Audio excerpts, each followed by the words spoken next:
അബ്ദുല്ലാഹി ഇബ്നു മുബാറക് റളിയല്ലാഹു അൻഹു സ്വപ്നം കാണുകയാണ്.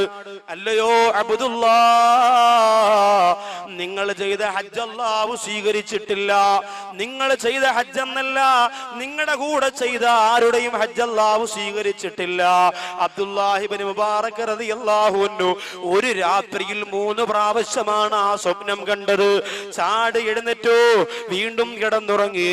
നിങ്ങളുടെ ഹജ്ജ് അല്ലാഹു സ്വീകരിച്ചില്ലെങ്കിലും വിഷമിക്കണ്ട അബ്ദുല്ലാ, ഡമസ്കസിലുള്ള മുവഫഖ് എന്ന് പറയുന്ന ഒരു മനുഷ്യനുണ്ട്. ഡമസ്കസിലെ ചെരുപ്പ് കുത്തിയാറ മുവഫഖ് എന്ന് പറയുന്ന മനുഷ്യനുണ്ട്. ആ മനുഷ്യന് ഹജ്ജ് ചെയ്യാൻ കൊതിയുണ്ടായിരുന്നു. അയാൾ ഹജ്ജിന് വന്നില്ല, എങ്കിലും അല്ലാഹു അയാളെ ഹാജിയായി പരിഗണിച്ചു.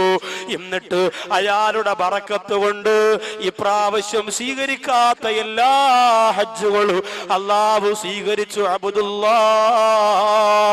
അബ്ദുല്ലാഹി ഇബ്നു മുബാറക് റളിയല്ലാഹു അൻഹു ചാടി എഴുന്നേൽക്കുകയാ, തന്റെ വാഹനപ്പുറത്തേക്ക് കയറുകയാ, ഒരു കമ്പിളി കൊണ്ട് ശരീരം മൂടുകയാണ്. തണുപ്പുള്ള രാത്രിയാണ്.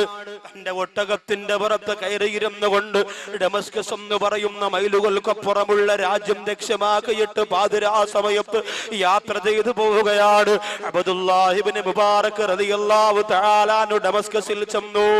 ഐന മുവഫഖ്, ഐന മുവഫഖ്, ഐന മുവഫഖ്, എവിടെ മുവഫഖ്, എവിടെ മുവഫഖ്, എവിടെ എന്ന് ആ ഡമസ്കസിന്റെ പരിസരങ്ങളിൽ മുഴുവനും എന്ന് വിളിച്ചു ചോദിച്ചു. അവസാനം ഒരാൾ പറഞ്ഞു, അബ്ദുല്ലാ, ഈ ഡമസ്കസിൽ ഒരു മുവഫഖിനെ ഞങ്ങൾക്കറിയുള്ളൂ, ആ മുവഫഖിനെ നിങ്ങൾ അന്വേഷിക്കേണ്ട കാര്യമില്ലല്ലോ. അബ്ദുല്ലാഹി ഇബ്നു മുബാറക് റളിയല്ലാഹു അൻഹു ചോദിച്ചു, എന്തേ കാരണോ? അവര് പറയുന്നു, അബ്ദുല്ലാ, ആ മുവഫഖ് ഒരു ചെരുപ്പ് കുത്തിയാണ്. അബ്ദുല്ലാ, ഡമസ്കസിന്റെ കമ്പോളത്തിന്റെ മൂലക്കിരുന്നു കൊണ്ട്, ചെറിയ ഒരു ഓലപ്പുരക്കകത്തിരുന്നു കൊണ്ട്, സമ്പന്ന വർഗത്തിന്റെ വില കൂടിയ ചെരുപ്പ് പൊട്ടിപ്പോകുമ്പോ ആ ചെരുപ്പ് തന്റെ കൈകൊണ്ട് തച്ചു കൊടുക്കുന്ന, തുന്നിക്കൊടുക്കുന്ന ജോലിയാണ് അബ്ദുല്ലാഹി ഇബ്നു മുബാറക് റളിയല്ലാഹു അൻഹു പറഞ്ഞു, മതി, എനിക്കാ മുവഫഖിനെ മതി, എനിക്കാ മുവഫഖിനെ കണ്ടാ മതി. അങ്ങനെ അബ്ദുല്ലാഹി ഇബ്നു മുബാറക് റളിയല്ലാഹു അൻഹു ആ മുവഫഖിനെ കാണാൻ വേണ്ടി ചെന്നു. അസ്സലാമു അലൈക്കും എന്ന് പറഞ്ഞപ്പോ സലാം മടക്കിയിട്ട് മുവഫഖ് പുറത്തേക്ക് ഇറങ്ങി വന്നു.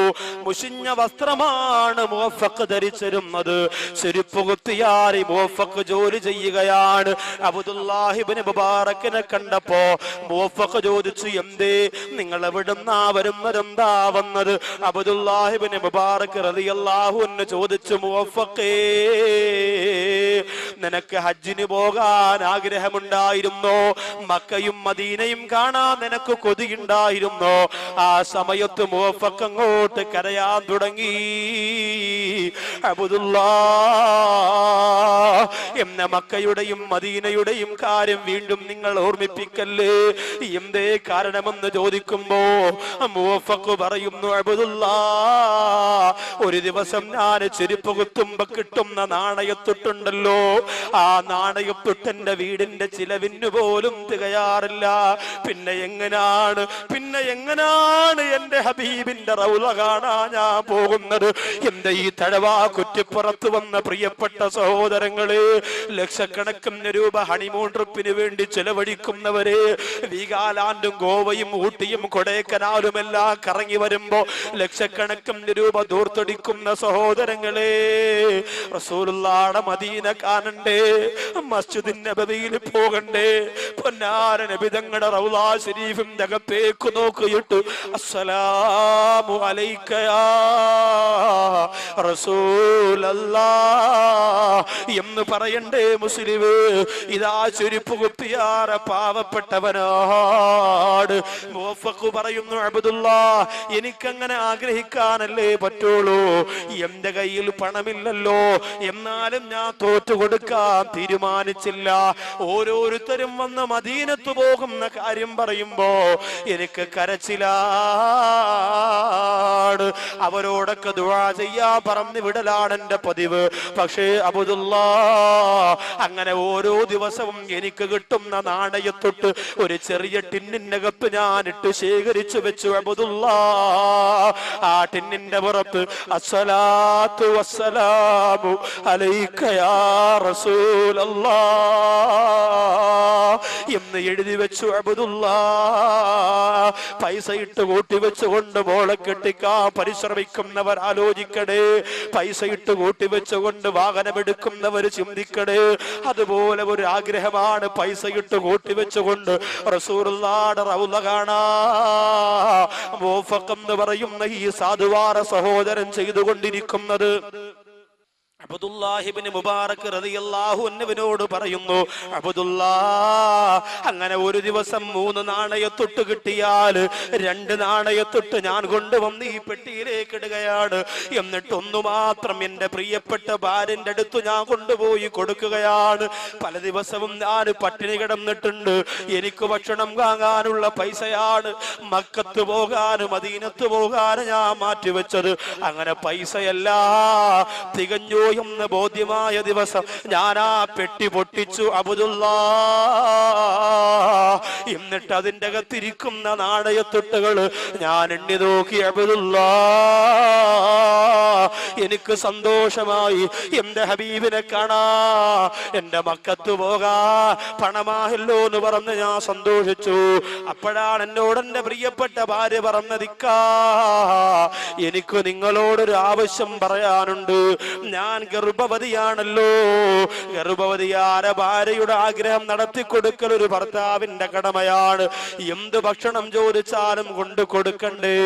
തഴവയുടെ പരിസരത്തുള്ള ഭാര്യമാര് ഗർഭവതികളാകുമ്പോ നിങ്ങൾ എന്ത് ചോദിച്ചാലും കൊണ്ടുതരാ.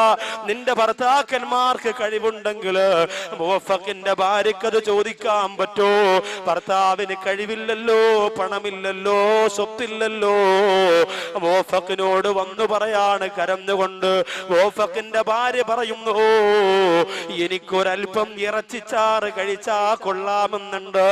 ആലോചിക്കണേ എന്റെ തഴവ കുറ്റിപ്പുറത്തുള്ള പെങ്ങളെ, 2 മാസം നീ ഗർഭവതിയാണെന്ന് ഭർത്താവ് പറയുമ്പോ ആപ്പിള് വേണോ, ഓറഞ്ച് വേണോ, പേരയ്ക്ക വേണോ, നീ ആവശ്യപ്പെടുന്നതല്ല നിന്റെ മുന്നിലേക്ക് ഈ ഭർത്താക്കന്മാര് കൊണ്ടുതരൂലേ?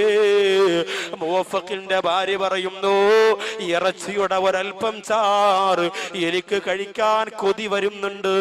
അബ്ദുല്ലാഹ് ഇബ്നു മുബാറക് റളിയല്ലാഹു അൻഹു പറഞ്ഞു, പെണ്ണേ, എന്റെ കയ്യില് കാശില്ലല്ലോ, ഇതിൽ നിന്ന് 1 രൂപ പോലും എടുക്കാൻ പറ്റൂല. ഇതെന്റെ റസൂലുള്ളാഹ് കാണാനാണ്, ഇതെനിക്ക് മക്കത്ത് പോകാനാണ്, അതുകൊണ്ട് ഇത് ഞാൻ എടുക്കൂലെന്ന് പറഞ്ഞപ്പോ മുവഫഖിന്റെ ഭാര്യ പറയുന്നു, നിങ്ങൾ ആ കാശെടുക്കണ്ട, അതെടുത്തുകൊണ്ട് വേണമെന്നൊരാഗ്രഹവും ഞാൻ പറയൂല.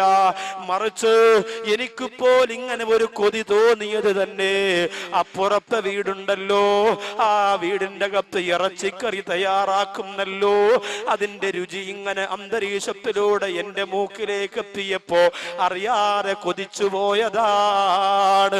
അതല്ലാതെ ഞാനൊരു ആഗ്രഹം പറഞ്ഞതല്ല. അവിടെ നിന്ന് ഇറച്ചിച്ചാറിന്റെ ഇറച്ചിയുടെ ഗന്ധം ഇങ്ങനെ വന്നപ്പോൾ എന്റെ മനസ്സിലൊരു കൊതി തോന്നിയതാണ്.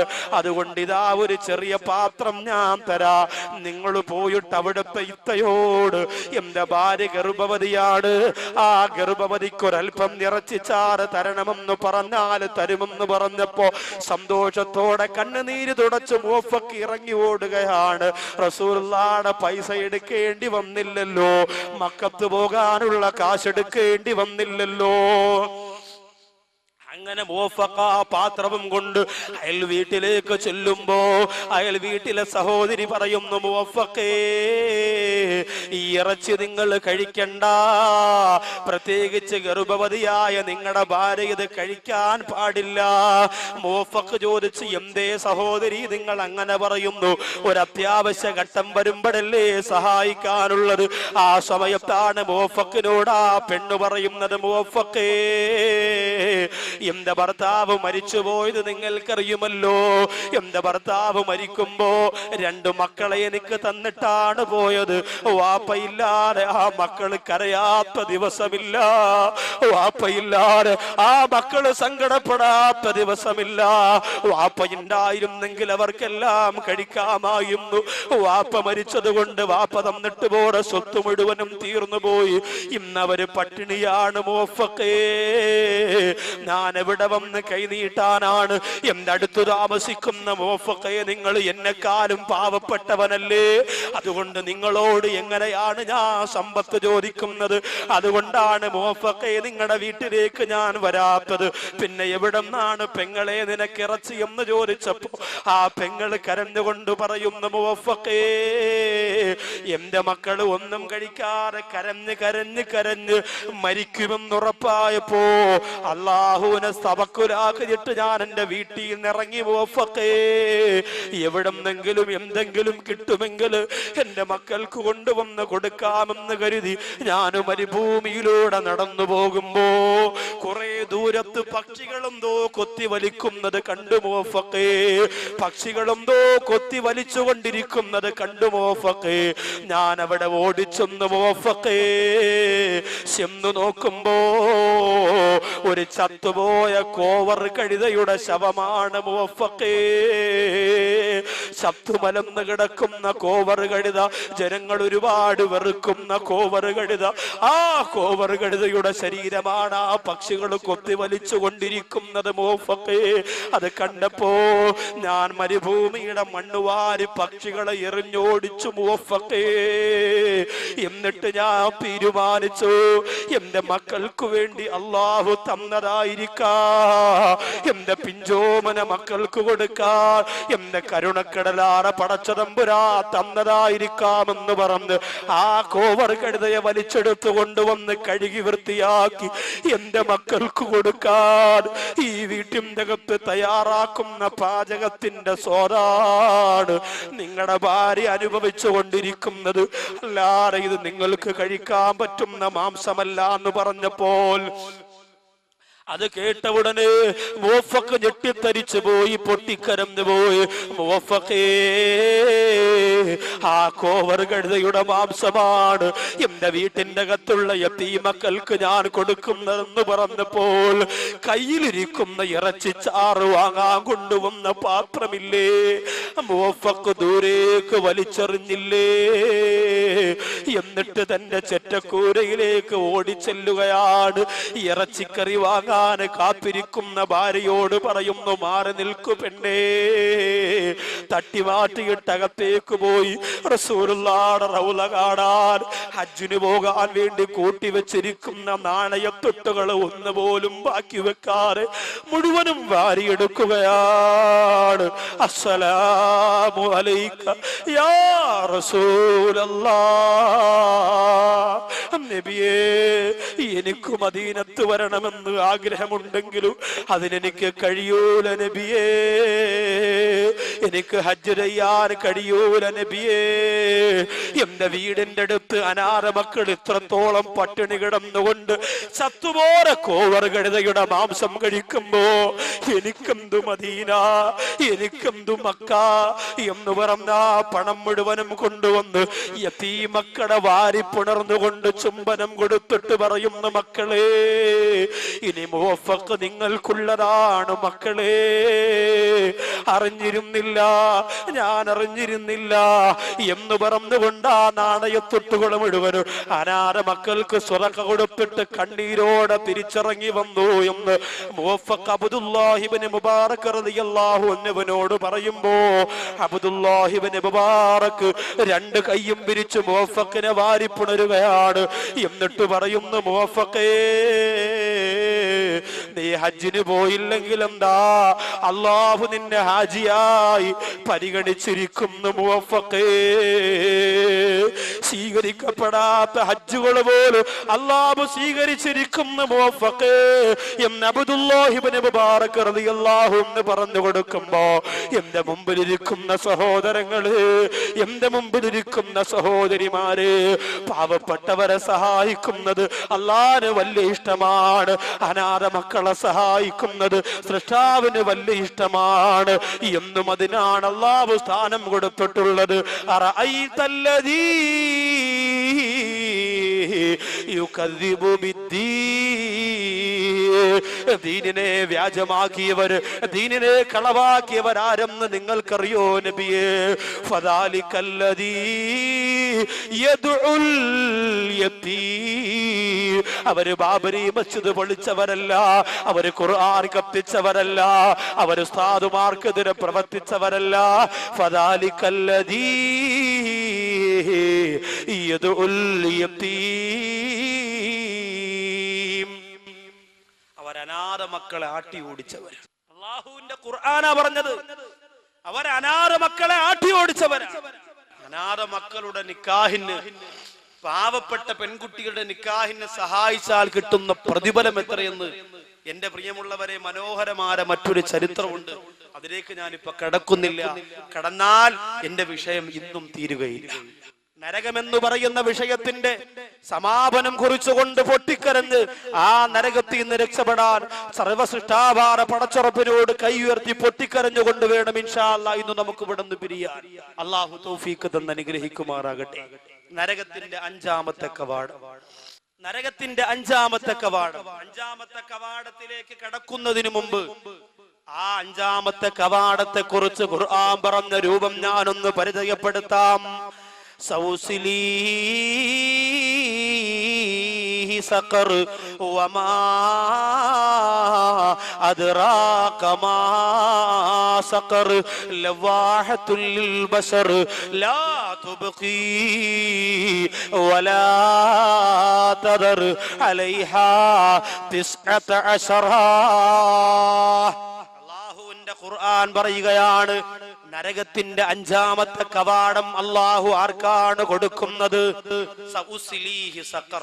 സഖർ എന്നാണ് നരകത്തിന്റെ അഞ്ചാമത്തെ കവാടത്തിന്റെ പേര്. ആ സഖർ എന്ന് പറയുന്ന കവാടത്തിന്റെ രൂപമാണ് അല്ലാഹു പിന്നെ വിശദീകരിക്കുന്നത്. വമാ അദ്റാക മാ സഖർ. നബിയേ, സഖർ എന്ന് പറയുന്ന കവാടം എന്തെന്ന് നബിതങ്ങളെ അവിടത്തേക്ക് അറിയുമോ? ലാ തുബ്ഖി വലാ തദർ. ആ സഖറിലേക്ക് മനുഷ്യരെ കടത്തിയാൽ ശരീരത്തിന്റെ ഒരൽപ്പം പോലും മെച്ചമുണ്ടാകൂല, മുഴുവനും കത്തിക്കരിഞ്ഞു പോകുന്നതാണ്. അലൈഹാ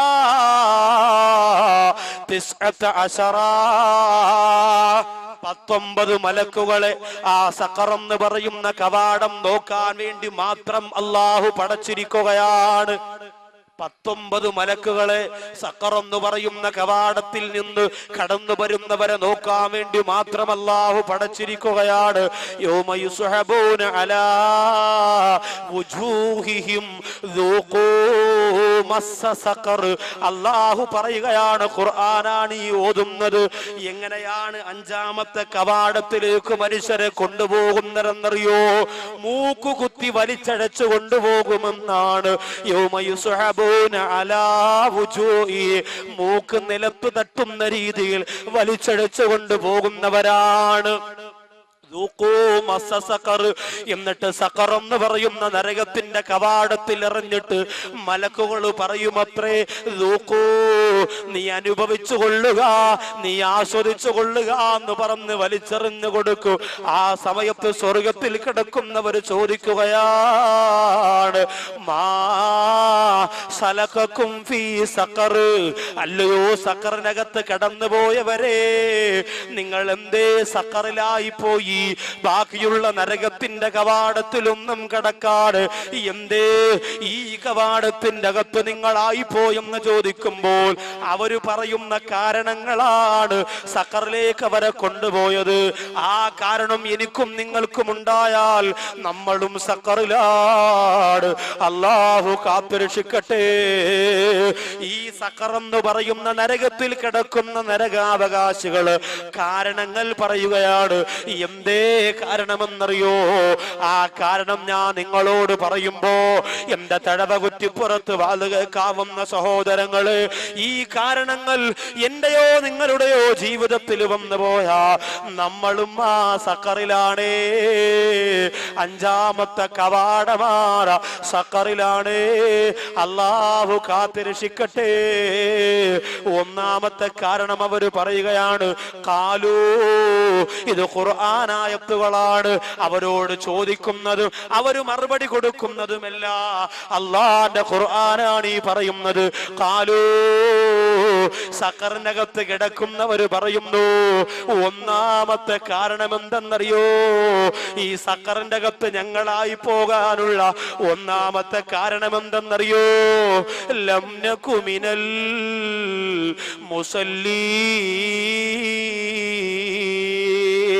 ഞങ്ങൾക്ക് നിസ്കാരമില്ലായിരുന്നു.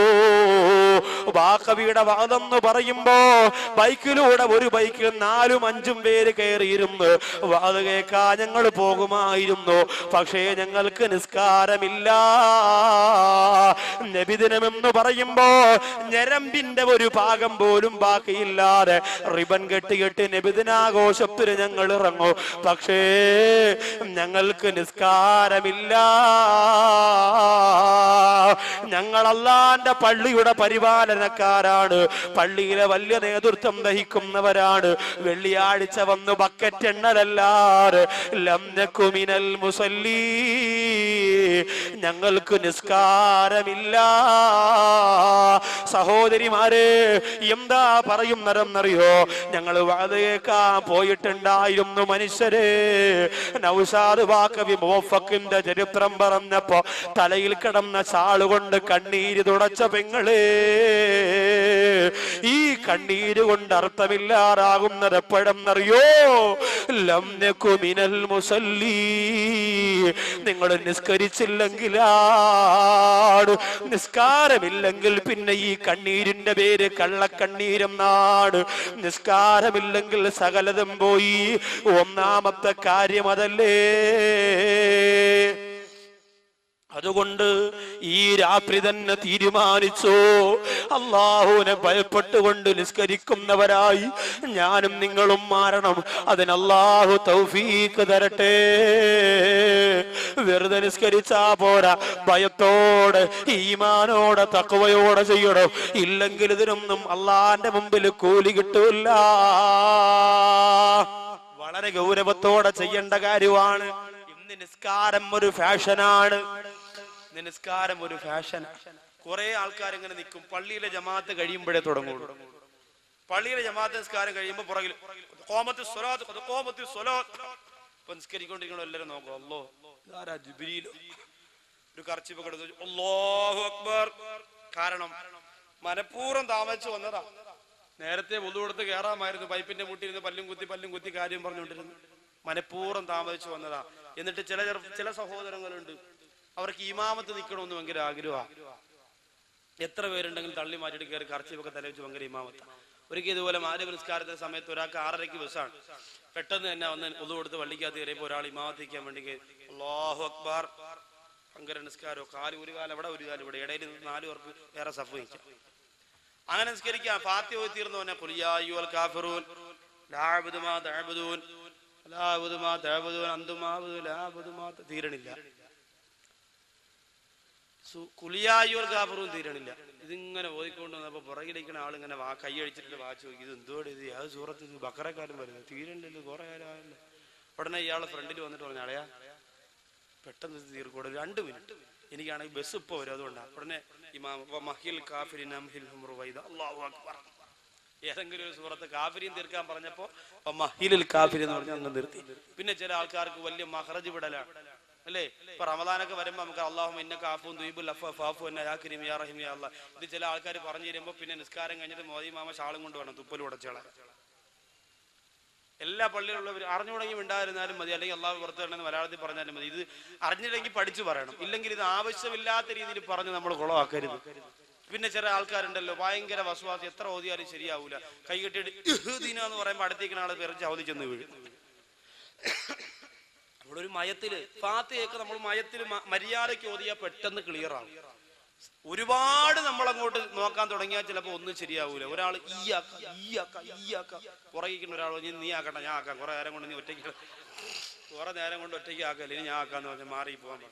കാരണം ഇമാമത്ത് നിൽക്കുമ്പോഴൊക്കെ നമ്മൾ ഈ വിഷയത്തിൽ ഒരുപാട് ശ്രദ്ധിക്കണം. സഹോദരങ്ങൾ ഇമാമത്ത് നിൽക്കണ്ടെന്നല്ല, ഇമാമത്ത് നിൽക്കണം, നമ്മൾ അങ്ങനെ ശീലിക്കണം. പക്ഷെ അതിനൊരു മര്യാദ വേണം. നിസ്കാരം അല്ലാഹു സ്വീകരിക്കുന്ന രീതിയിൽ ചെയ്യണം. ബഹുമാനപ്പെട്ട ഹാത്തിമുൽ അസ്സം റളിയല്ലാഹു അൻഹുവിനോട് ചോദിക്കുകയാണ്, ഇന്ന് തഴവ കുറ്റിപ്പുറത്ത് വന്ന സഹോദരങ്ങളോട് ഞാൻ പറയുന്നു, ഈ പറയുന്ന പോലെ നിങ്ങൾ ഇന്ന് വീട്ടിൽ പോയി 2 റക്അത്ത് നിസ്കരിച്ചിട്ടൊന്ന് കിടന്നാൽ ആ നിസ്കാരത്തിന് വല്ലാത്ത സുഖമാണ്. ഹാത്തിമുൽ അസ്സം റളിയല്ലാഹു അൻഹുവിനോട് നിങ്ങൾ എങ്ങനെയാണ് നിസ്കരിക്കുന്നതെന്ന് ചോദിച്ചപ്പോൾ ഹാത്തിമുൽ അസ്സം റളിയല്ലാഹു അൻഹു പറയുന്നു, നിസ്കാരത്തിന് സമയമായ എന്റെ ശരീരത്തെ ഞാൻ ശാന്തമാക്കി നിർത്തുകയാണ്. ഞാൻ പൂർണ്ണമായി എടുക്കുകയാണ്, എന്റെ ശരീരത്തെ ഞാൻ ശാന്തമാക്കി വെക്കുകയാണ്. എന്നിട്ട് നിസ്കാരത്തിന്റെ സ്ഥലത്തേക്ക് ഞാൻ ചെന്ന് നിൽക്കുകയാണ്. എന്നിട്ടോ കഅബാലയത്തിനെ എന്റെ മുമ്പിലാണെന്ന് ഞാൻ സങ്കല്പിക്കുമെത്രേ. ഇന്നിവിടുന്ന് പോകുന്നവർ നിസ്കരിക്കുമ്പോൾ കഅബാലയം എന്റെ മുമ്പിലാണെന്ന് സങ്കല്പിച്ചുകൊണ്ട് ഒരു 2 റക്അത്ത് നിങ്ങളൊന്ന് നിസ്കരിക്കുമോ? അല്ലാഹുവിന്റെ കഅബ എന്റെ മുമ്പിലാണെന്നൊന്ന് സങ്കല്പിക്കുമോ? എന്നിട്ടോ വജഅല സിറാത്ത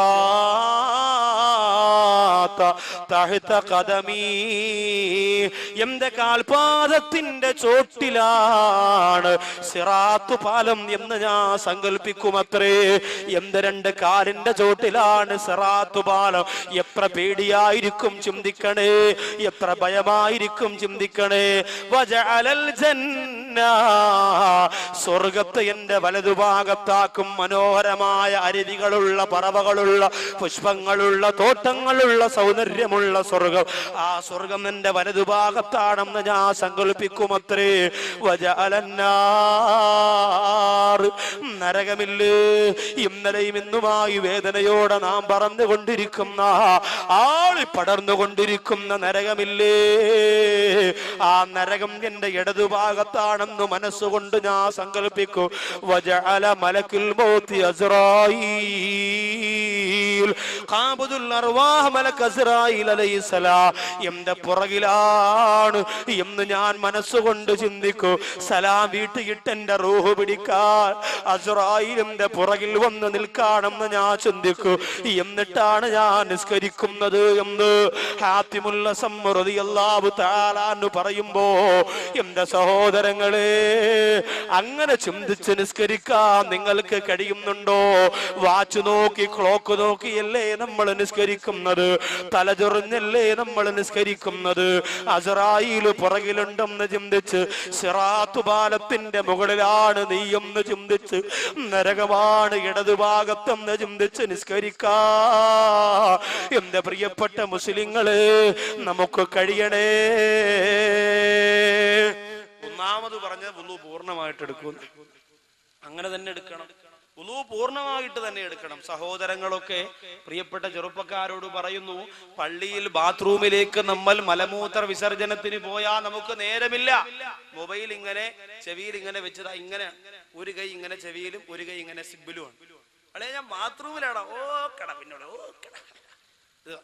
നിസ്കരിക്കാൻ വേണ്ടി വരുമ്പോഴും അങ്ങനെ തന്നെ. നല്ലതുപോലെ മൂത്രം പോയി തീരുന്നതിന് മുമ്പ് നാം എല്ലാം ക്ലിയർ ആക്കി കഴുകി ശുചിയാക്കി ഉളു കൊടുക്കാൻ വേണ്ടി വന്ന് ഈ പൈപ്പിന്റെ ചോട്ടിലുള്ള കല്ലിലേക്ക് ഇരിക്കുമ്പോൾ 2 തുള്ളി അങ്ങ് വീഴും. അപ്പൊ ഇവൻ പറയും, അൽഹംദുലില്ലാ, ഒരു ചെറിയ റാഹത്ത് കിട്ടി. റാഹത്തല്ല മോനെ, കറാഹത്ത കിട്ടാൻ മോനെ. ഇത് 2 തുള്ളി വീണത് നജസല്ലേ? നിന്റെ വസ്ത്രത്തിലേക്കാണ് ഇത് വീണത്. സുജൂദിൽ പോകുമ്പോ ബാക്കിയുള്ള എല്ലാ തുള്ളിയും പോകുമ്പോ സുബ്ഹാന റബ്ബിൽ അഅ്ലാ, എന്ത് രസമാണ്, വലിയ ആശ്വാസമായി. ആലോചിച്ച്, ഇത് ആർക്ക് വേണ്ടിയുള്ള നിസ്കാരമാണ്? ഇന്ന് ആർക്ക് നേരമില്ല. ബൈക്കിൽ പോണ കണ്ടിട്ടില്ലേ, ചെവിതാ ഇങ്ങനെ, ഞാൻ തടവ തിരിഞ്ഞിട്ട് അങ്ങനെ തിരിയാ, ബൈക്കിൽ തല ഇങ്ങനെ. ഇതിനാണ് യഥാർത്ഥത്തിൽ തല തിരിഞ്ഞു എന്ന് പറയാം. ഇതാണ് തല തിരിഞ്ഞത്. സഹോദരിമാർക്ക് വരെ അങ്ങനല്ലേ, വീട്ടിൽ മലക്കറി എരിയുമ്പോഴും മീൻ കണ്ടിക്കുമ്പോഴൊക്കെ ഇങ്ങനെ മത്സ്യം എടുത്ത് ഇന്ന് അയലയാടി കിട്ടിയ തല ഇങ്ങനെ വെച്ചിരിക്കും. മൊബൈൽ ഇവിടെ ഇങ്ങനെ ഫെവിക്കോൾ വാങ്ങിച്ച് തേച്ചങ്ങ് വെച്ചാൽ മതി. മൊബൈൽ എപ്പോഴും ഇങ്ങനെ 24 മണിക്കൂർ ഇങ്ങനെ. നമുക്ക് ആവശ്യത്തിന് വേണം, അത്യാവശ്യത്തിന് വേണം, അതൊക്കെ ശരിയാണ്. പക്ഷേ പള്ളിക്കകം പോലും സുജൂദിലേക്ക് പോകുമ്പോ സൈലന്റ് ആക്കിയ മൊബൈൽ ഇങ്ങനെ ബെല്ല് കത്തി. ഉടനെ പറയാം, അളിയാ നിസ്കാരത്തിലാണ്, സലാം വിട്ടിട്ട് വിളി, അസ്സലാമു അലൈക്കും, അല്ലാഹു അക്ബർ. ഇതാരും നമ്മൾ നിസ്കാരത്തിനോട് കാണിക്കുന്ന ഗൗരവക്കുറവാണ്, ഖൗഫില്ലായ്മയാണ് ഞാൻ ഈ പറയുന്നത്. അപ്പൊ ഒന്നാമത്തെ അതാണ്. എല്ലാം ഉണ്ട്, പക്ഷെ നിസ്കാരമില്ല. എല്ലാ കാര്യത്തിലും മിടുക്കനാണ്, പക്ഷെ നിസ്കാരം എന്ന് പറയുന്ന കാര്യമില്ല. അതുകൊണ്ടാണ് ഞങ്ങൾ ഇവിടെ പെട്ടുപോയത് എന്ന് നരകത്തിന്റെ 5ാമത്തെ കവാടത്തിൽ കിടക്കുന്ന മനുഷ്യർ പറയുന്നു. എന്നാൽ നരകത്തിൽ കടന്നുപോയ, സഖറിൽ കടന്നുപോയവര് രണ്ടാമത് പറയുന്നതെന്തെന്നറിയോ? ലം നകുനു തീമുൽ മിസ്കീൻ. ഞങ്ങളുടെ രണ്ടാമത്തെ കാരണം എന്തെന്നറിയോ? സഖർ എന്ന് പറയുന്ന ഏറ്റവും ഭയാനകരമായ നരകത്തിന്റെ 5ാമത്തെ കവാടത്തിൽ കടന്ന ഒന്നാമത്തെ കാരണം നിസ്കാരമില്ലാത്തതാണെങ്കിൽ രണ്ടാമത്തെ കാരണം എന്തേ? ലം നകുനു തീമുൽ മിസ്കീൻ. പാവപ്പെട്ടവർക്ക് ഞങ്ങളാരും ഭക്ഷണം കൊടുക്കൂല. പാവപ്പെട്ടവർക്ക് ഒരു നേരത്തെ ഭക്ഷണം നമ്മൾ കൊടുക്കൂല. ആ പരിപാടി ഞങ്ങൾക്കില്ല. അല്ലാഹു കാത്തുരക്ഷിക്കട്ടെ. നുസ്റത്തുൽ അനാമിന്റെ പ്രിയപ്പെട്ട സഹോദരങ്ങൾ ഈ പരിപാടി നടത്തുമ്പോ പലരും പറഞ്ഞില്ലേ, ഇവിടെ തഴവേല് പാവപ്പെട്ടവരില്ല, തഴവേല് പാവപ്പെട്ടവരില്ല. നിങ്ങൾ ആർക്കാണ് പണപ്പിരിവ് നടത്തുന്നത്? നിങ്ങൾക്ക് പുട്ടടിക്കാനല്ലേ? പ്രിയപ്പെട്ടവരെ, ഒരൊറ്റ രാത്രി കൊണ്ട് നിന്നെ പാവപ്പെട്ടവരിൽ ഏറ്റവും ചെറിയ പാവപ്പെട്ടവനാക്കാൻ അള്ളാന് കഴിവുണ്ട് കേട്ടോ. അത് നമ്മൾ ആരും മറക്കല്ലേ. പ്രിയപ്പെട്ടവരെ, കിളിമാനൂർ പാപ്പാലയം എന്ന് പറയുന്ന സ്ഥലത്ത് മരണപ്പെട്ടു പോയ ഒരു സഹോദരൻ, കല്യാണത്തിന്റെ മണവറയ്ക്കകത്താണ് ആ സഹോദരന്റെ കഫം പൊതിഞ്ഞത്.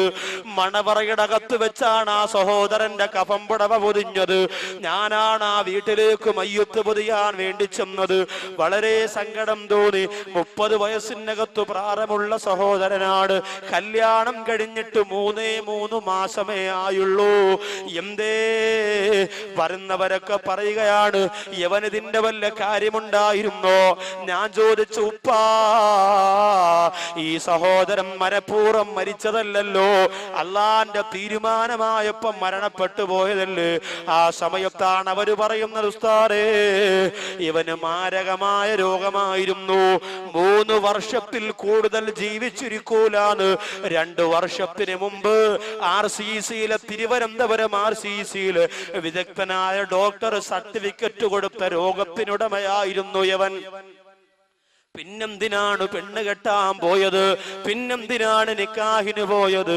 ആ പെണ്ണിന്റെ ജീവിതവും നശിച്ചു പോയില്ലേ എന്ന് പറഞ്ഞുകൊണ്ടവര് കരയുമ്പോൾ, ആ അടക്കമെല്ലാം കഴിഞ്ഞ് ആ വീട്ടിലേക്ക് വന്നു. പ്രിയപ്പെട്ട സഹോദരന്റെ മരണപ്പെട്ടു പോയ സഹോദരന്റെ ഭാര്യയെ വിളിച്ച് കാര്യം തിരക്കിയപ്പോ, ഇയാൾക്ക് രോഗമായിരുന്നോ എന്ന് നീ അറിഞ്ഞായിരുന്നോ എന്ന് ചോദിക്കുമ്പോ കരഞ്ഞുകൊണ്ട് പറയുന്നു, ഉസ്താദേ, എന്റെ വീട്ടില് ഞങ്ങള് 4 പെമ്മക്കളാ. ഞങ്ങൾ 4 പെമ്മക്കളായിരുന്നു ഉസ്താദേ. എനിക്ക് വാപ്പച്ചിയില്ല. എന്റെ ഉമ്മ പ്രസവിച്ചതോടെ വാപ്പച്ചി മരിച്ചുപോയി. എന്റെ ഉമ്മയാണ് എന്റെ 3 യുക്തമാരെയും നിക്കാഹ് ചെയ്യിപ്പിച്ചേക്കാൻ ഓടി നടന്നത്. എല്ലാ പള്ളികളിലും പോകുമായിരുന്നു. ഒരു പക്ഷേ നമ്മുടെ ജുമഅത്ത് പള്ളിയുടെ മുമ്പിൽ വരെയും വന്നിട്ടുണ്ടാവും. നമ്മൾ അറിയില്ലല്ലോ, നമുക്ക് നേരമില്ലല്ലോ. ജുമാ നിസ്കാരം കഴിഞ്ഞ സലാം വീട്ടിയിട്ട് ദുനിയാവിന്റെ കാര്യത്തിനിറങ്ങി ഓടുമ്പോ കർച്ചീപ്പും വിരിച്ച് മുമ്പിലിരിക്കുന്നവരെ ശ്രദ്ധിക്കാൻ പലപ്പോഴും നമുക്ക് സമയം കിട്ടാറില്ലല്ലോ. അങ്ങനെ ആ പെങ്ങള് പറയുന്നു, എന്റെ 3 ഇത്തച്ചിമാരെയും എന്റെ ഉമ്മയാണ് കഷ്ടപ്പെട്ടുകൊണ്ട് ഓരോ പള്ളികളിൽ പോയി ഓരോരുത്തരെയും കണ്ടു പണപ്പിരിവ് നടത്തിയിട്ട് നിക്കാഹ് ചെയ്യിപ്പിച്ചത്. അങ്ങനെ എന്റെ ഉമ്മ ഒരുപാട് കഷ്ടപ്പെട്ട് ജീവിച്ചവരാണ്. നമ്മളൊക്കെ രാത്രി കിടക്കുമ്പോ ഉമ്മ അടുത്തു വന്നിരുന്നു പലപ്പോഴും കരയാറുണ്ട്. അവസാനം എന്റെ നിക്കാഹിന്റെ സമയമായപ്പോ ഉസ്താദേ എന്റെ ഉമ്മിച്ചാന്റെ കാല് മുറിച്ചു, ഷുഗർ ബാധിച്ചുകൊണ്ട് എന്റെ ഉമ്മാന്റെ കാല് മുറിച്ചു, മറ്റേ കാലും സുഖമില്ലാത്തത് കൊണ്ട് ഇനി വടിവിണ്ട് പോലും നടക്കാൻ പാടില്ല എന്ന് ഡോക്ടർ പറഞ്ഞു. അങ്ങനെ എന്റെ ഉമ്മ ഒറ്റപ്പെട്ടുകൊണ്ട് വീടിനകത്ത് കഴിഞ്ഞു. ഉസ്താദേ എന്നും എന്റെ മുഖത്ത് നോക്കിയിട്ട് ഉമ്മ പറയും, നീ ഭാഗ്യം കെട്ടവളാണ് പെണ്ണേ, നിന്നെ പ്രസവിച്ചതിന്റെ അന്ന് വാപ്പ മരിച്ചില്ലേ, നിന്റെ നിക്കാഹിന് സമയമായപ്പോ എന്റെ കാല് പോയില്ലേ, ഇനി എങ്ങനെയാണ് മോളെ പുര നിറഞ്ഞു നിൽക്കുന്ന നിന്നെ പറഞ്ഞു വിടുക എന്ന് ചിന്തിച്ചുകൊണ്ട് പൊട്ടിക്കരഞ്ഞപ്പോ ഉസ്താദേ ഒരുപാട് ദിവസം ഞാൻ മനസ്സുകൊണ്ട് ആത്മഹത്യ ചെയ്യാൻ ആഗ്രഹിച്ചു പോയതാണ്. പക്ഷേ ഈമാനില്ലാതെ മരിച്ചുപോയി നരകം കിട്ടുമെന്ന് പേടിച്ചുകൊണ്ടാണ് അത് ചെയ്യാത്തത്. അവസാനം എന്നോടൊരു സുഹൃത്ത് വന്നു പറഞ്ഞു, പെണ്ണേ സ്ത്രീധനം വേണ്ട, കൈമണി വേണ്ട, അച്ചാരം വേണ്ട, ഒരു നിക്കാഹിന് ഒരുങ്ങിക്കോ, ചെറുക്കനെ കണ്ടിഷ്ടപ്പെട്ടാൽ ഒരു രൂപ പോലും വാങ്ങാതെ നിന്നെ കെട്ടാനൊരുക്കമാണെന്ന് പറഞ്ഞപ്പോ ഞാനത് സമ്മതിച്ചു. അന്ന് എന്നെ കാണാൻ ഈ രോഗം പിടിച്ച സഹോദരനാണ് വന്നത്. കണ്ടിഷ്ടപ്പെട്ടിട്ട് അവസാനം എന്നോട് അയാൾ പറഞ്ഞു, പെണ്ണേ ഏത് സമയത്തും മരിക്കുമെന്ന് ഡോക്ടർ പറഞ്ഞ് ചികിത്സ നിർത്തിയ ശരീരമാണ് എന്റേത്. അതുകൊണ്ട് എപ്പോഴും ഞാൻ മരിച്ചു പോകാ. 3 വർഷം വരെ ഡോക്ടർ ജീവിച്ചിരിക്കാൻ സാധ്യതയുണ്ടെന്ന് പറഞ്ഞെങ്കിൽ പ്രതീക്ഷയൊന്നുമില്ല. അതുകൊണ്ട് കുറഞ്ഞ കാലത്തിനിടയ്ക്ക് എനിക്കും നിനക്കുമാരി വിവാഹ ജീവിതത്തിൽ ഏർപ്പെടാ. ഞാൻ മരിച്ചാൽ എനിക്ക് വേണ്ടി ദുആ ചെയ്യുന്ന ഒരു ഭാര്യ, അള്ളാന്റെ അനുഗ്രഹം കൊണ്ടൊരു കുഞ്ഞിനെ തന്നാ എനിക്ക് വേണ്ടി ദ്വാരക്കുന്ന ഒരു കുഞ്ഞ്, ഇതാണ് എന്റെ ആഗ്രഹം, നിനക്ക് നിക്കാഹിന് സമ്മതമാണോ എന്ന് ചോദിച്ചപ്പോ ആ പെണ്ണു പറയും, ഉസ്താദേ എന്റെ ഉമ്മയോട് പറയാതെ, എന്റെ ഇത്തമാരോട് രോഗത്തിന്റെ കാര്യം പറയാതെ, ആരോടും പറയാതെ അള്ളാഹു ചിലപ്പോ രോഗം മാറ്റിക്കൊടുത്തെങ്കിലോ എന്ന് പറഞ്ഞ് കണ്ണീരോടെ ദുആ ചെയ്ത് ഞാൻ ആ നിക്കാഹിന് സമ്മതം മൂളി. ഉസ്താദേ അവിടെയും അള്ളാഹു എന്നെ തോൽപ്പിച്ചു കളഞ്ഞല്ലോ. 3 വർഷം പോയിട്ട് 3 മാസം പോലും എനിക്ക് ആ പ്രിയപ്പെട്ടവന്റെ കൂടെ ജീവിതം നയിക്കാൻ കഴിഞ്ഞില്ലല്ലോ. 3 കോടി രൂപയ്ക്ക് മക്കളുടെ കല്യാണത്തിന് ഭക്ഷണം വെച്ച് വിളമ്പുന്ന പണക്കൊതിയന്മാര് പഠിച്ചോ, ആ പാവപ്പെട്ട പൊന്നുപോള കണ്ണീരുണ്ടല്ലോ, ആ കണ്ണീരിന്റെ ശാപം നമ്മുടെ തലയൊന്നു പോകൂല പണക്കൊതിയന്മാരെ. അല്ലാഹു എന്നെയും നിങ്ങളെയും കാത്തുരക്ഷിക്കട്ടെ. ഇതിന് ഔസാദ് ബാക്കവി പറയുമ്പോ ഈ സംഘടന എതിർക്കുന്ന ചില ആൾക്കാർ പറയും, ബാക്കവിക്കത് പറയാ ഉസ്താദുമാരാണ് പണം കൊണ്ട് കല്യാണം നടത്തുന്നത്. എന്റെ പ്രിയപ്പെട്ടവരാണ്, എന്റെ മുമ്പിൽ ഇന്നലെയും ഇന്നുമായി നിറഞ്ഞിരിക്കുന്നവരോട് ഞാൻ പറയുകയാണ്, എന്റെ കുടുംബ ജീവിതം നിങ്ങൾക്ക് പരിശോധിക്കാ. വാപ്പ മരിച്ചുപോട പാവപ്പെട്ട സൗന്ദര്യമില്ലാത്ത 4-5 പെൺമക്കളെ കൊണ്ട് പൊറുതിമുട്ടിപ്പോര കുടുംബത്തിൽ നിന്ന് ഒരു പെൺകുട്ടിയാണ് നൗസാദ് ബാക്കവി വിവാഹം കഴിച്ചത്. ഇതെന്തിനാണ് ഞാൻ നിങ്ങളോട് പറയുന്നതെന്നറിയോ? ഇതെന്തിനാണ് പറയുന്നതെന്നറിയോ? എന്റെ ശബ്ദം കേൾക്കാൻ ഓടിയെത്തിയ എന്റെ പ്രിയപ്പെട്ട ചുണക്കുട്ടന്മാരുടെ മനസ്സിന്റെ കത്ത് പാവപ്പെട്ടവരോടൊരു കനിവ് തോന്നാ, സാധുക്കളോടൊരു കനിവ് തോന്നാൻ വേണ്ടിയാ പറയുന്നത്. ബാക്കിയുള്ള 2 കാര്യങ്ങൾ കൂടി പെട്ടെന്നൊന്ന് പറയാനുണ്ട്. 6ാമത്തെ കവാടം, നരകത്തിന്റെ 6ാമത്തെ കവാടത്തിന്റെ പേര് ഹാവിയ എന്നാണ്. അമ്മാമൻ ഖഫ്ഫത്ത് മവാസീനുഹു ഫഉമ്മുഹു ഹാവിയ. ഹാവിയ എന്ന നരകമാണ്. നന്മയും തിന്മയും അല്ലാഹു തൂക്കി നോക്കുമ്പോൾ തിന്മയുടെ ഭാരം കൂടുതലും നന്മയുടെ ഭാരം കുറവും ആർക്കാണോ അവർക്കാണ് ഹാവിയ എന്ന നരകം അല്ലാഹു കൊടുക്കുന്നത്. 7ാമത്തെ നരകത്തിന്റെ കവാടത്തിന്റെ പേര്. അപ്പൊ ഈ നന്മയുടെ ഭാരം കൂടാൻ നമ്മളെ കൊണ്ട് പറ്റുന്നതൊക്കെയും ചെയ്യണം. തിന്മയുടെ ഭാരം കൂടാൻ ഉള്ള കാര്യങ്ങൾ ഒഴിവാക്കിയിട്ട് തിന്മയുടെ ഭാരം കുറയ്ക്കാനുള്ള ശ്രമം നടത്തണം. അള്ളാഹുവിന്റെ പള്ളിക്കകത്തിരുന്ന് സംസാരിക്കുന്നത് തിന്മയുടെ ഭാരം കൂട്ടും. ഇന്ന് പള്ളിക്കകത്ത് വളഞ്ഞിരുന്നാണ് രാഷ്ട്രീയ ചർച്ച, പള്ളിക്കകത്ത് വളഞ്ഞിരുന്നാണ് വസ്തു കച്ചവടം. ഇനി മറ്റേ വസ്തു എന്തരാടെ, ഇതിന്റെ എന്തരാടെ, 50,000 ഇങ്ങോട്ട് താടെ, 25,000 അങ്ങോട്ട് താടെ, ഇതൊക്കെ പള്ളിക്കകത്തിരുന്ന. ഇത് നാളെ അള്ളാഹുവിന്റെ പരലോകത്ത് നന്മ തിന്മ തൂക്കുമ്പോൾ തിന്മയുടെ ഭാരം ഒരുപാട് കൂടുന്നതിന് കാരണമാകും. അള്ളാഹു അനുഗ്രഹിക്കട്ടെ. അതുപോലെ തന്നെ മറ്റുള്ളവർക്ക് അർഹതപ്പെട്ട സ്വത്ത് അനാഥ മക്കളുടേത്, മുത്തഅല്ലിമീങ്ങളുടെ പൈസ, ഉസ്താദുമാരുടെ പൈസ, ഇതൊക്കെ വെട്ടി വിലുങ്ങി വയറ് വലുതാക്കി നടക്കുമ്പോൾ വയറ് വളരുന്നതിനേക്കാൾ ഡബിൾ സ്പീഡിൽ വളരുന്നത് നമ്മുടെ തിന്മയുടെ ത്രാസായിരിക്കും. അള്ളാഹു സുബ്ഹാനഹു വ തആല കാത്തിരക്ഷിക്കട്ടെ. ഏഴാമത്തെ കവാടം ജഹീം. ഇലാഹി ലസ്തു ലിൽ ഫിർദൗസി അഹ്ലാ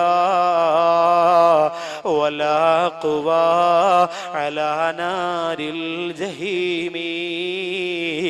അബൂബക്കർ സിദ്ദീഖ് റളിയല്ലാഹു അൻഹു ഒരുപാട് പൊട്ടിക്കരഞ്ഞു പോയത് ജഹീം എന്ന നരകത്തെ ഭയന്നുകൊണ്ടാണ്. ആരാണതിൽ കടന്നു പോകുന്നത്? വല്ലദീന കഫറൂ വകദ്ദബൂ ബിആയാതിനാ ഉലൈക അസ്ഹാബുൽ ജഹീം. അവിശ്വസിക്കുന്നവരും അല്ലാഹുവിന്റെ ദൃഷ്ടാന്തങ്ങളെ വ്യാജമാക്കുന്നവരും ജഹീം എന്ന നരകത്തിന്റെ ഉടമകളാണ്. അള്ളാഹു കാത്തുരക്ഷിക്കുമാറാകട്ടെ. ദൃഷ്ടാന്തം എന്ന് പറയുന്നത് ഏറ്റവും വലിയ ദൃഷ്ടാന്തം തന്നെയാണ് മനുഷ്യർ. നമ്മുടെ കണ്ണും നമ്മുടെ കാതും നമ്മുടെ ശരീരവും ഒക്കെ ഏറ്റവും വലിയ ദൃഷ്ടാന്തമാണ്. അൽ ഹിക്മത്തു ഫീ മഖ്ലൂഖാത്തില്ല എന്ന് പറയുന്ന ഗസാലി ഇമാമിന്റെ ഒരു മഹത്താര ഗ്രന്ഥമുണ്ട്. ആ ഗ്രന്ഥം പഠിച്ചാൽ അതിനകത്ത് കണ്ണിനെ കുറിച്ച്, കാതിനെ കുറിച്ച്, ഇമയെ കുറിച്ച്, കണ്ണുനീരിനെ കുറിച്ച്, ആകാശത്തെ കുറിച്ച്, ഭൂമിയെ കുറിച്ച് ഒരുപാട് ദൃഷ്ടാന്തങ്ങള്, അള്ളാഹുവിന്റെ ദൃഷ്ടാന്തങ്ങളെ വിശദീകരിക്കുന്നുണ്ട്. അതൊക്കെ മനസ്സിലാക്കുക. നാഥൻ നമ്മെ മനസ്സിലാക്കി നമുക്ക് ജീവിച്ച് അള്ളാഹിന്റെ പൊരുത്തം വാങ്ങാൻ തൗഫീക്ക് തരുമാറാകട്ടെ. എല്ലാ സഹോദരങ്ങളും ഇരുന്നു കൊണ്ട് തന്നെ 33 സലാത്ത് ചൊല്ലുക. അത് കഴിഞ്ഞിട്ട് നമുക്ക് എഴുന്നേറ്റ് ഇൻഷാ അല്ലാഹ് ദുആ ചെയ്യാം. നാഥൻ സ്വീകരിക്കട്ടെ. സല്ലല്ലാഹു അലാ മുഹമ്മദ് സല്ലല്ലാഹു അലൈഹി വസല്ലം സല്ലല്ലാഹു അലാ മുഹമ്മദ് സല്ലല്ലാഹു അലൈഹി വസല്ലം സല്ലല്ലാഹു അലാ മുഹമ്മദ് സല്ലല്ലാഹു അലൈഹി വസല്ലം സല്ലല്ലാഹു അലാ മുഹമ്മദ് സല്ലല്ലാഹു അലൈഹി വസല്ലം സല്ലല്ലാഹു അലാ മുഹമ്മദ് സല്ലല്ലാഹു അലൈഹി വസല്ലം സല്ലല്ലാഹു അലാ മുഹമ്മദ് സല്ലല്ലാഹു അലൈഹി വസല്ലം സല്ലല്ലാഹു അലാ മുഹമ്മദ് സല്ലല്ലാഹു അലൈഹി വസല്ലം സല്ലല്ലാഹു മുഹമ്മദ് സല്ലല്ലാഹു അലൈഹി വസല്ലം. സ്വലാത്ത് ആരും ഒഴിവാക്കരുത്. ഇത്രയും പേര് ചൊല്ലുമ്പോൾ ഇതൊരു വലിയ സമ്മാനമാണ് നബിതങ്ങൾക്ക്. ഇതിന്റെ ബറക്കത്ത് കൊണ്ട് നമ്മുടെ ദുആ അല്ലാഹ് സ്വീകരിക്കണം. അതിനെല്ലാവരും ചൊല്ലും. സല്ലല്ലാഹു അലാ മുഹമ്മദ് സല്ലല്ലാഹു അലൈഹി വസല്ലം സല്ലല്ലാഹു അലാ മുഹമ്മദ് സല്ലല്ലാഹു അലൈഹി വസല്ലം സല്ലല്ലാഹു അലാ മുഹമ്മദ് സല്ലല്ലാഹു അലൈഹി വസല്ലം സല്ലല്ലാഹു അലാ മുഹമ്മദ് സല്ലല്ലാഹു അലൈഹി വസല്ലം സല്ലല്ലാഹു അലാ മുഹമ്മദ് സല്ലല്ലാഹു അലൈഹി വസല്ലം സല്ലല്ലാഹു അലാ മുഹമ്മദ് സല്ലല്ലാഹു അലൈഹി വസല്ലം അലൈഹി വസല്ലം സല്ലല്ലാഹു അലാ മുഹമ്മദ് സല്ലല്ലാഹു അലൈഹി വസല്ലം. സഹോദരിമാരെ ഭാഗത്ത് 1-2 പേര് ചെല്ലണം. നിർബന്ധമൊന്നുമില്ല. താല്പര്യമുള്ളവരുണ്ടെങ്കിൽ നബിതങ്ങളുടെ ഈ സലാത്തിനെ സാക്ഷി നിർത്തിയിട്ട് ഉസ്താദേ ഇത് ആ വിവാഹിതയാകാൻ പോകുന്ന പെൺകുട്ടിക്കുള്ളതാന്ന് പറഞ്ഞ് മാറ്റിവെക്കാനുണ്ടെങ്കിൽ കൊടുത്തേക്ക്. നിർബന്ധമില്ല. സന്മനസ്സോടുകൂടി താല്പര്യത്തോടുണ്ടെങ്കിൽ മാത്രം, ഇല്ലെങ്കിൽ വിഷമമൊന്നുമില്ല. അവസാനം ചോദിച്ചു എന്ന് മാത്രമേ ഉള്ളൂ. സല്ലല്ലാഹു അലാ മുഹമ്മദ് സല്ലല്ലാഹു അലൈഹി വസല്ലം സല്ലല്ലാഹു അലാ മുഹമ്മദ് സല്ലല്ലാഹു അലൈഹി വസല്ലം സല്ലല്ലാഹു അലാ മുഹമ്മദ് സല്ലല്ലാഹു അലൈഹി വസല്ലം സല്ലല്ലാഹു അലാ മുഹമ്മദ് സല്ലല്ലാഹു സല്ലല്ലാഹു അലാ മുഹമ്മദ് സല്ലല്ലാഹു അലൈഹി വസല്ലം സല്ലല്ലാഹു അലാ മുഹമ്മദ് സല്ലല്ലാഹു അലൈഹി വസല്ലം സല്ലല്ലാഹു അലാ മുഹമ്മദ് സല്ലല്ലാഹു അലൈഹി വസല്ലം സല്ലല്ലാഹു അലാ മുഹമ്മദ് സല്ലല്ലാഹു അലൈഹി വസല്ലം. എല്ലാവരും എഴുന്നേറ്റ് നിൽക്കുക സഹോദരങ്ങളൊക്കെ. സല്ലല്ലാഹു അലാ മുഹമ്മദ് സല്ലല്ലാഹു അലൈഹി വസല്ലം സല്ലല്ലാഹു അലാ മുഹമ്മദ് സല്ലല്ലാഹു അലൈഹി വസല്ലം സല്ലല്ലാഹു അലാ മുഹമ്മദ് സല്ലല്ലാഹു അലൈഹി വസല്ലം. സലാത്തു വസ്സലാമു അലൈക യാ റസൂലല്ലാഹ്. സലാത്തു വസ്സലാമു അലൈക യാ റസൂലല്ലാഹ്.